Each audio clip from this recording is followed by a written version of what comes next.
My channel. എൻ്റെ channel പുതുതായി ആരെങ്കിലും ഒന്ന് കാണുന്നുണ്ടെങ്കിൽ ഒന്ന് സബ്സ്ക്രൈബ് ചെയ്തേക്കണേ. എൻ്റെ വീഡിയോസ് ഇഷ്ടപ്പെടുകയാണെങ്കിൽ എന്നെ സപ്പോർട്ട് ചെയ്യുക.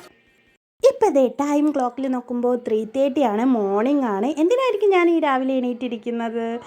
നമ്മൾ സർപ്രൈസായിട്ടൊരു ട്രാവലിങ്ങിന് വേണ്ടി റെഡി ആവുകയാണ്. എങ്ങോട്ടാണ് നമ്മൾ പോകുന്നതെന്നറിയാം? ജസ്റ്റ് വെയിറ്റ് നോക്കിക്കോ. ഇതേ നമ്മൾ ട്രിവാൻഡ്രത്തേക്കാണ് ഇന്ന് യാത്ര പുറപ്പെടുന്നത്. ഒരു ഹൗസ് വാമിങ്ങിന് വേണ്ടിയാണ് പോകുന്നത്, ഹസ്ബൻഡിൻ്റെ കസിൻ്റെ. അപ്പോൾ ഒരു 4:50 ആകുമ്പോഴത്തേക്കും തന്നെ ഞാനും ഋത്തൂസൊക്കെ റെഡി ആയിട്ടുണ്ട്. ഇപ്പം നമ്മൾ പുറത്തേക്കൊക്കെ ഒന്ന് നോക്കുമ്പോൾ ഭയങ്കരമായിട്ട് ഇരുട്ടായിക്കൊണ്ടിരിക്കുകയാണ്, വെളിച്ചമൊന്നും വന്നിട്ടില്ല.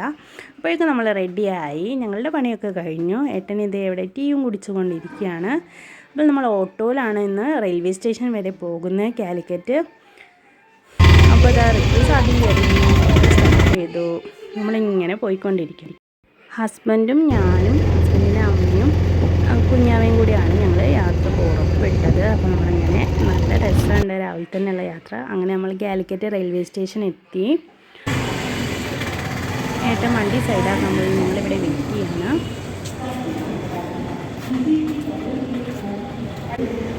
അപ്പോൾ ഏട്ടൻ ലഗേജസൊക്കെ എടുത്ത് ഇങ്ങനെ നടക്കുകയാണ്, ബാഗൊക്കെ ആയിട്ട്. റെയിൽവേ സ്റ്റേഷനിൽ വളരെ നേരത്തെ തന്നെ എത്തിയിട്ടുണ്ട്. അപ്പോൾ നമുക്ക് ട്രെയിൻ മോർണിംഗ് 6 o'clock അപ്പോൾ അതിൻ്റെ നേരത്തെ എത്തണമല്ലോ. അപ്പോൾ ഞങ്ങളൊരു 5:25 ഒക്കെ ആകുമ്പോഴത്തേക്കും തന്നെ എത്തിയിട്ടുണ്ട് ഇവിടെ റെയിൽവേ സ്റ്റേഷനിൽ. അപ്പോൾ ഓരോരുത്തർ ട്രെയിനിന് പോകാൻ വേണ്ടി റെഡിയായി നിൽക്കുകയാണ്, നമ്മളും വെയിറ്റിങ്ങിലാണ്. അപ്പോൾ നമ്മുടെ കമ്പാർട്ട്മെൻറ്റൊക്കെ നോക്കി അതിനനുസരിച്ച് നമ്മൾ ഇരിക്കാൻ റെഡി ആയിട്ടുണ്ട്. അപ്പം എല്ലാവരും യാത്ര പോകുന്ന ട്രെയിനിലാണ്. ഓപ്പോസിറ്റ് അവിടെ ട്രെയിനൊക്കെ പോകുന്നുണ്ട്. റിപ്പോർട്ട്സ് നോക്കി നിൽക്കുകയാണ്. അങ്ങനെ നമ്മൾ വെയിറ്റ് ചെയ്തു. സമയം 6 മണിയാകാറായി. അപ്പോഴത്തേക്കും ഇവിടെയൊക്കെ വെളിച്ചം വന്നു കഴിഞ്ഞു. ട്രെയിൻ കുറച്ച് ലേറ്റാണ്. അതിൻ്റെ ഉള്ളിൽ നമ്മളിവിടെ കുറച്ച് വീഡിയോസൊക്കെ എടുത്തു, കുറച്ച് സെൽഫിയൊക്കെ എടുത്ത് സെറ്റായി നിൽക്കുമ്പോഴത്തേക്കും ടൈം എങ്ങനെ പോകാൻ തുടങ്ങി. അല്പസമയത്ത് ഒരു 6:10 ആകുമ്പോഴത്തേക്കും ട്രെയിൻ എത്തി. ഞങ്ങൾ ട്രെയിനിൽ കയറി സീറ്റൊക്കെ കണ്ടുപിടിക്കാൻ കുറച്ചൊന്നും നോക്കി. അപ്പോൾ ഒരു 6:30 ആകുമ്പോഴത്തേക്കും നമ്മൾ സെറ്റായി ഇവിടെ ഇരുന്നിട്ടുണ്ട്. പുറത്തിങ്ങനെ നല്ല വ്യൂ ഒക്കെ കാണുന്നുണ്ട്. അതൊക്കെ കണ്ടുകൊണ്ട് ഇങ്ങനെ പോവുകയാണ്. അപ്പം ഋത്തൂസിന് ട്രാവലിങ് ഭയങ്കര ഇഷ്ടമാണ്, ട്രെയിനിലായതുകൊണ്ട് പ്രത്യേകിച്ച്. അപ്പോൾ അതിൻ്റെ ട്രെയിനിൽ എല്ലാവരും ഇരിക്കുകയാണ്. കുറച്ച് നേരം നിന്നിട്ടും ഇരുന്നിട്ടും ട്രെയിൻ ഒട്ടും പോകാത്ത പോലെ തോന്നി. കുറേ നേരം സ്പെൻഡ് ചെയ്തിട്ടുണ്ട്. അങ്ങനെ ടോട്ടലി ഇരുന്നിരുന്ന് കുറച്ചൊക്കെ ഓൾറെഡി തോന്നുന്നുണ്ട്, ഫീൽ ചെയ്യുന്നുണ്ട്. ഒരു ഓൾറെഡി മൂഡിലാണ് ഇവിടെ ഇരിക്കുന്നത്. മറ്റ് ട്രാവൽസ് ഋത്തൂസ് മാത്രം ഇവിടെ അങ്ങനെ വിൽപ്പനയ്ക്കൊക്കെ സെയിലിനൊക്കെ ആൾക്കാർ വരുമ്പോൾ മൂപ്പര് ഓരോ ഐറ്റംസായിട്ട് വാങ്ങി കഴിക്കുന്നൊക്കെ ഉണ്ട്. അങ്ങനെ നമ്മുടെ ടൈം 3 എത്താറായി. ഇവിടെയൊക്കെ പുറത്തൊക്കെ നല്ല കട്ട വെയിലായിട്ടാണ് കാണുന്നത്. നമ്മുടെ കാലിക്കറ്റിനേക്കാൾ എനിക്ക് ഒരുപാട് ചൂട് ഇവിടെ ഫീൽ ചെയ്യുന്ന പോലെ തോന്നുന്നുണ്ട്. പൊള്ളുന്ന വെയിലാണോ ദൈവമേ, ഞങ്ങൾ ഇറങ്ങട്ടെ എന്ന് ആലോചിച്ചപ്പോൾ എന്തോ ഒരു ബുദ്ധിമുട്ട് തോന്നി. അങ്ങനെ ഉച്ചയിൽ എത്തി നമ്മൾ ഇറങ്ങാൻ വേണ്ടി തയ്യാറായി. 2:10 ടൈം. അങ്ങനെ നമ്മൾ സ്വപ്നം കണ്ട സ്ഥലത്ത് തന്നെ ഈ ട്രിവാൻഡ്രത്ത് ഫസ്റ്റ് ടൈമാണ് വരുന്നത്. നമ്മൾ പ്ലാറ്റ്ഫോമിൽ ഇറങ്ങാൻ വേണ്ടി റെഡിയായി. എല്ലാവരും ലഗേജസൊക്കെ എടുത്തു. അങ്ങനെ ഇതേ നമ്മൾ ട്രിവാൻഡ്രത്തിൻ്റെ മണ്ണിലേക്ക് കാലെടുത്ത് വെച്ചു. ഇനി ഇതാ ഇവിടുത്തെ പ്ലാറ്റ്ഫോമിലൊക്കെ നല്ല, പക്ഷേ നമ്മൾ പുറമേ നിന്ന് കണ്ടത്ര ചൂട് ഇവിടെ അനുഭവപ്പെടുന്നില്ല. ഇവിടെ നല്ല തണലൊക്കെ ഫീൽ ചെയ്യുന്നുണ്ട്. എല്ലാവരും ടയേർഡായി. ട്രാവലിങ് കഴിയുമ്പോഴത്തേക്കും തന്നെ ബാഗൊക്കെ വെച്ചിട്ട് പ്ലാറ്റ്ഫോമിൽ നമ്മളിതാ അവിടെ ഇങ്ങനെ ബ്രിഡ്ജൊക്കെ കയറി ഇറങ്ങി ആകെ ടോട്ടലി സൈഡായി. അങ്ങനെ ഇനിയിപ്പോൾ നേരെ ഒരൊറ്റ ലക്ഷ്യമുള്ളൂ, നമ്മുടെ കസിൻ സിസ്റ്ററുടെ വീട്ടിലെത്തണം. അവിടെ ഹൗസ് വാമിങ് നാളെയാണ്. അപ്പോൾ നമ്മൾ തലേന്നേ റെഡിയായി പോവുകയാണ്. ഇവിടെ ഇതേ നമ്മുടെ സെൻട്രൽ സ്റ്റേഷനാണ്. ബസ് സ്റ്റാൻഡും റെയിൽവേ സ്റ്റേഷനൊക്കെ അടുത്തടുത്ത് തന്നെയാണ്. അപ്പോൾ നമ്മൾ ബസ്സൊക്കെ കയറി വെള്ളയാണി ജംഗ്ഷനിൽ ഇറങ്ങി. ഇതേ കുറച്ച് പോകാനേ ഉള്ളൂ. അവിടുന്ന് ചേച്ചിയുടെ വീട് എത്തി. നമ്മൾ ഇവിടെ ഒന്നും ആരും എത്തിയിട്ടില്ല, കുറച്ച് പേരെ മാത്രമേ ഇൻവൈറ്റ് ചെയ്തിട്ടുള്ളൂ. അപ്പോൾ നമ്മളൊക്കെ വന്നു. ഇനി കുറച്ച് നേരം റെസ്റ്റ്. അങ്ങനെ അങ്ങനെ നമ്മൾ ഫുഡൊക്കെ അടിച്ചു, കുറച്ച് നേരം റെസ്റ്റൊക്കെ എടുത്തു. ഇനി ഒരു ഔട്ടിംഗ് ആയാലോ, നമ്മൾ പുറത്ത് പോകാനിറങ്ങിയാണ്. കോവളം ബീച്ചാണ് നമ്മുടെ ഇന്നത്തെ ലക്ഷ്യം. ഭയങ്കര ത്രില്ലുണ്ട് ഇവിടെ ഇറങ്ങി നമ്മൾ ഓരോ പ്ലേസിലായിട്ട് കാണുന്നത്. അപ്പം ഞാനും ഹസ്ബൻഡും മോനും പിന്നെ ഒരു കസിൻ ബ്രദറും അപ്പൂസുമാണ് കൂടെ വരുന്നത്. അപ്പോൾ ഇവിടെ KSRTC ബസ്സൊക്കെ ഭയങ്കര കാലിയായിട്ട് തോന്നുന്നുണ്ട്. നല്ല സ്ഥലമാണ്. നമുക്ക് നമ്മളെ കാലിക്കറ്റുകാരാകുമ്പോൾ ചിലരൊക്കെ വല്ലാതെ നോക്കുന്നത് എന്താ മനസ്സിലാവുന്നില്ല, നമ്മൾ ശ്രദ്ധിക്കുന്നുണ്ട്. അപ്പോൾ ഇവിടുത്തെ റോഡൊക്കെ ഞാൻ കാണിച്ചു തരാം. നമ്മളെപ്പോലെയല്ല, ഭയങ്കര ട്രാഫിക്കാണ് ഇവിടെ ഫീൽ ചെയ്യുന്നത്. ബസ്സൊക്കെ മെല്ലെയാണ് പോകുന്നത്. അപ്പോൾ ഭയങ്കര സന്തോഷം തോന്നുന്നു ഇവിടെയൊക്കെ കറങ്ങിയിട്ട്. എനിക്ക് എന്തായാലും ഈ സിറ്റി ഭയങ്കരമായിട്ട് ഇഷ്ടപ്പെട്ടു. നല്ല വ്യൂസ് ഉണ്ട്, ടെമ്പിൾസ് ഒരുപാടായിട്ട് കാണപ്പെടുന്നുണ്ട്. പിന്നെ അധികം നമ്മുടെ നോർമൽ ബസ് ഒന്നുമില്ല, ഇവിടെ കുറവാണ് നോർമൽ ബസ്. എന്നാൽ അധികം KSRTC ബസ്സുകൾ തന്നെയാണ് കാണുന്നത്. അങ്ങനെ ബസ് ഇറങ്ങി എല്ലാം നടക്കാൻ തുടങ്ങി. ഓരോരോ കാഴ്ചകളായിട്ടൊക്കെ കാണുന്നുണ്ട്. നല്ല രസമായിട്ടുണ്ട്. ഇവിടെ ഏകദേശം നമ്മുടെ ഒരു മാനാഞ്ചിറ സ്ക്വയർ പോലെ ഒരു വ്യൂ ഉണ്ട് ഇവിടെ. അതൊക്കെ നോക്കി ഞങ്ങളിങ്ങനെ ബസ് സ്റ്റോപ്പ് ലക്ഷ്യമായിട്ടാണ് നടക്കുന്നത്. കിഴക്കേക്കോട്ട ബസ് സ്റ്റോപ്പിലാണ് ഞങ്ങൾ എത്താറായിട്ടുള്ളത്. അവിടേക്ക് പോയിക്കൊണ്ടിരിക്കുകയാണ്. ദിവസമുള്ളത് കൊണ്ട് സ്റ്റെപ്പ് കയറാൻ ബുദ്ധിമുട്ടായതുകൊണ്ട് ലിഫ്റ്റ് വഴി ഞങ്ങൾ റോഡ് ക്രോസ് ചെയ്തു. ടോപ്പിലെത്തി. ഇവിടെ നല്ല രസമുണ്ട്. നമ്മൾ വെറുതെ വിടുമോ, ലിഫ്റ്റ് കയറി അവിടെ നിന്നും എല്ലാവരും വീഡിയോയിലൊക്കെ പിടിച്ചു. റിത്തൂസേ നോക്കുന്നുണ്ട്. ഇനി ഇവിടെ നിന്ന് നടക്കുകയാണ്.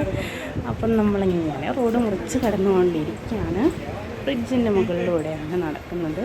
അവർ മുമ്പ് പോകുന്നുണ്ട്. ഞാൻ വീഡിയോസൊക്കെ എടുക്കുന്നതുകൊണ്ട് കുറച്ച് ബാക്കിലാണ് നടക്കുന്നത്. ഇവിടുത്തെ ബസ് സ്റ്റോപ്പൊക്കെ കണ്ടോ, നമ്മുടെ ഫേമസ് ആയിട്ടുള്ള നമ്മുടെ കവികൾ, കഥാകൃത്തുകൾ, അവരുടെയൊക്കെ ഫോട്ടോസും ഡീറ്റെയിൽസും ഒക്കെ കൊടുത്തിട്ടുണ്ട്. അപ്പോൾ അതൊക്കെ കാണാൻ നല്ല അടിപൊളിയായിട്ടുണ്ട്. നല്ല കാമയും തൊഴിലായിട്ട് തോന്നുന്നുണ്ട്. പിന്നെ ആൾക്കാരൊക്കെ ഒരുപാട് നോക്കുന്നുണ്ട്. അപ്പം നമ്മുടെ ബസ്സുകൾ ഓരോ ബസ്സിനും ഓരോ വെയിറ്റിംഗ് ആണ്. വെയിറ്റ് ചെയ്തു അവിടെ നമ്മുടെ ബസ് വന്നു. ഇത് നമ്മൾ കോവളത്തേക്കാണ് പോകുന്നത്. അപ്പോൾ കോവളത്തേക്കുള്ള ബസ് കിട്ടി. നമ്മൾ കയറി കഴിഞ്ഞപ്പോൾ കുറച്ച് ട്രാഫിക് ബ്ലോക്കൊക്കെ കിട്ടി. എന്നാലും ഒരുപാട് താഴെയാണെന്ന് തോന്നുന്നുണ്ട്. കുറച്ച് കിലോമീറ്റേഴ്സ് അധികമായിട്ട് എനിക്ക് തോന്നുന്നു. നമ്മൾ ഓരോ സ്ഥലത്തേക്ക് എത്തണം. ഇവിടെ ഞങ്ങൾ ഇറങ്ങി ഇങ്ങനെ നടന്നുകൊണ്ടിരിക്കുകയാണ്. അപ്പോഴത്തേക്കും ഏകദേശം ഇവിടെ ആവാറായിട്ടോ. പിന്നെ ഞങ്ങളൊരു ഓട്ടോ ആയിരുന്നു കയറി നേരെ കോവളം ലക്ഷ്യമാണ്. അങ്ങനെ പോയി. അങ്ങനെ കുറച്ച് നേരം ഓട്ടോയിലും സഞ്ചരിച്ച് ഒടുവിൽ നമ്മൾ കോവളത്തെത്താറായി. ഇവിടെ ഞങ്ങൾ ഇറങ്ങി. ഇവിടെ നമുക്ക് കുറച്ച് നടന്നാൽ തന്നെ ബീച്ചെത്തി എന്ന് പറഞ്ഞു. ഇതൊരു താഴ്ചയിലേക്കുള്ള ഒരു വഴിയായിരുന്നു. നമ്മളിങ്ങനെ നടക്കുക. ഇവിടെ ശംഖിൻ്റെ ഒക്കെ ഓരോ ഐറ്റംസൊക്കെ കാണുന്നുണ്ട്, സെയിൽ ചെയ്യാൻ വെച്ചിട്ടുണ്ട്. അപ്പം നമ്മൾ കോവളത്തേക്ക് പോവുകയാണ്. അവിടെ ഇരുട്ടാകുമ്പോഴത്തേക്ക് എത്തണമല്ലോ, നമുക്ക് ഫോട്ടോസൊക്കെ കിട്ടണ്ടേ, അത് വിചാരിച്ചാണ് പോകുന്നത്. അങ്ങനെ ഞങ്ങളിങ്ങനെ നടന്ന് ഇവിടെ കുറേ കച്ചവടക്കാരൊക്കെ ഉണ്ട് കേട്ടോ. അപ്പോൾ കോവളം ഫസ്റ്റ് ടൈം കാണുമ്പോൾ ഭയങ്കരമായിട്ടുള്ള ഒരു ത്രില്ല് തോന്നുന്നുണ്ട്. ഇതിൻ്റെ എൻഡ് കോവളം ബീച്ചിലേക്കാണെന്ന് പറയുമ്പോൾ മനസ്സിലെല്ലാത്തൊരു ഇത് തോന്നുന്നു. അങ്ങനെ നമ്മൾ കോവളം ബീച്ചിലെത്തി. മക്കളെ കോവളം ബീച്ചെത്തി. എൻ്റെ മനസ്സിൽ ഒരുപാട് സങ്കല്പങ്ങളൊക്കെ ഉണ്ടായിരുന്നു. ഭയങ്കര എക്സൈറ്റ്മെൻറ്റ്. ഒരു സൺസെറ്റിംഗ് മോഡിലാണ് നമ്മളിവിടെ എത്തിയത്. നല്ല വ്യൂ ഉണ്ട്. ഭയങ്കര എക്സൈറ്റഡ് ആയിട്ട് തോന്നുന്നു എനിക്ക് കോവളം ബീച്ചിലേക്ക്. ഫസ്റ്റ് ടൈം വന്നതുകൊണ്ടാണോ എന്നറിയില്ല, വളരെ ത്രില്ല് തോന്നുന്നുണ്ട്. അവരൊക്കെ അവരുടേതായ തിരക്കുകളിലാണ്, അപ്പോൾ ഞാനും എൻ്റേതായ തിരക്കുകളിലാണ്. അപ്പോൾ ഫസ്റ്റ് ടൈം കണ്ട ഒരു വ്യൂ പിന്നീട് കിട്ടുന്നുണ്ടോ, ഞാൻ പ്രതീക്ഷിച്ച അത്രയും ഈ ബീച്ചിലുണ്ടോ എന്നൊക്കെയായി പിന്നെ എൻ്റെ ഡൗട്ട്. എന്നാലും കുഴപ്പമില്ല, എൻ്റെ പ്രതീക്ഷകൾ ഒരുപാടുണ്ടായിരുന്നു. പക്ഷെ അത്രയും ഒരു വ്യൂ ഒന്നും കിട്ടിയില്ല. അപ്പോൾ ബീച്ചൊക്കെ കണ്ടു. നമ്മുടെ കഷ്ടകാലം എന്ന് പറയട്ടെ, കള്ളക്കടൽ പ്രതിഭാസമുള്ള ടൈമിലായിപ്പോയി നമ്മളിവിടെ കോവളം ബീച്ചിലെത്തി. അപ്പോൾ കടലിലേക്കൊന്നും അങ്ങനെ ആരെയും ഇവിടുത്തെ പോലീസൊന്നും ഇറക്കാൻ സമ്മതിക്കുന്നില്ല, ഇറങ്ങാനൊന്നും. അപ്പോൾ നമ്മളിവിടെ നിന്ന് ഇങ്ങനെ നോക്കിക്കൊണ്ടിരിക്കുകയാണ്. നല്ല വ്യൂ ഒക്കെ ഉണ്ട്. അപ്പോൾ അവരിങ്ങനെ പോകുന്നുണ്ട്, ഞാനിങ്ങനെ ബാക്കിലിങ്ങനെ നടക്കുകയാണ്. അപ്പോൾ നമ്മുടെ ഐസ്ക്രീമൊക്കെ നമ്മളെ കൊതിപ്പിച്ച് വിളിക്കുന്നുണ്ട്.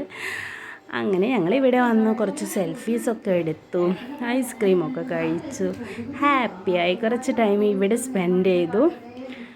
അങ്ങനെ എല്ലാവരും ഞങ്ങൾ മാച്ചാക്കിയിട്ടാണ് ഡ്രസ്സ് ചെയ്ത് കേട്ടോ, അത് നിങ്ങൾ ശ്രദ്ധിക്കുന്നുണ്ടോ? അങ്ങനെ ഞങ്ങൾ അടിപൊളിയായിട്ട് കോവളത്ത് കുറേ ടൈം സ്പെൻഡ് ചെയ്തു. ഏകദേശം ഒരു നൈറ്റ് ആകാറായി. ഇവിടെ നല്ല വ്യൂസൊക്കെ ഉണ്ടായിരുന്നു സൺസെറ്റിൻ്റെ. നൈറ്റ് ആയപ്പോൾ നമ്മൾ വെള്ളം സ്കൂട്ടാകാൻ തീരുമാനിച്ചു. ഇനി ഒരുപാട് ടൈം ഇവിടെ സ്പെൻഡ് ചെയ്തിട്ട് കാര്യമില്ല, നമുക്ക് തിരിച്ചും ഒരുപാട് ട്രാവൽ ചെയ്ത് പോകണ്ടേ വീട്ടിലേക്ക് എത്താൻ. അപ്പോൾ ഇപ്പോൾ തന്നെ ടൈം 7:45 ഒക്കെ ആകാറായി. അപ്പോൾ നമ്മൾ വെള്ളം നടക്കാനൊക്കെ തുടങ്ങി. അപ്പോൾ ഇന്നത്തെ ഡേ നല്ല പൊളി ഡേ ആയിരുന്നു. പക്ഷെ വളരെ ടയേർഡാണ്, രാവിലെ മുതൽ ട്രാവൽ ചെയ്ത് വന്നതല്ലേ. ഇനി വീട്ടിൽ പോയിട്ട് കുറച്ച് റെസ്റ്റൊക്കെ എടുക്കണം എന്നുള്ളൊരു ആഗ്രഹത്താലാണ് പോകുന്നത്. അങ്ങനെ നമ്മൾ പോയിക്കൊണ്ടിരിക്കുകയാണ്. വീട്ടിൽ പോയി ഇനി റെസ്റ്റൊക്കെ എടുക്കാം. ഇനി ട്രിവാൻഡ്രം ഡേ 2 അപ്ലോഡ് ചെയ്യുന്നതായിരിക്കും. അപ്പോൾ നിങ്ങൾക്ക് എൻ്റെ വീഡിയോസ് ഇഷ്ടമായിട്ടുണ്ടെങ്കിൽ തീർച്ചയായും നിങ്ങളുടെ ലൈക്ക് ചെയ്യുക, സപ്പോർട്ട് ചെയ്യുക.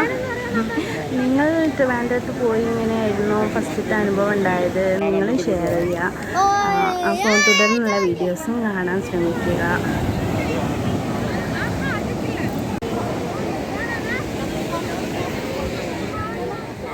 ഇതേ നൈറ്റ് ആകുമ്പോഴത്തേക്കും ഞാൻ ആകെ ടയേർഡായി, ഫുൾ ഫ്രഷ്നെസ്സൊക്കെ നഷ്ടമായിട്ടുണ്ട്. ഇനി എങ്ങനെയെങ്കിലും ഒന്ന് വീടെത്തി കിട്ടിയാൽ മതി എന്ന അവസ്ഥയായി.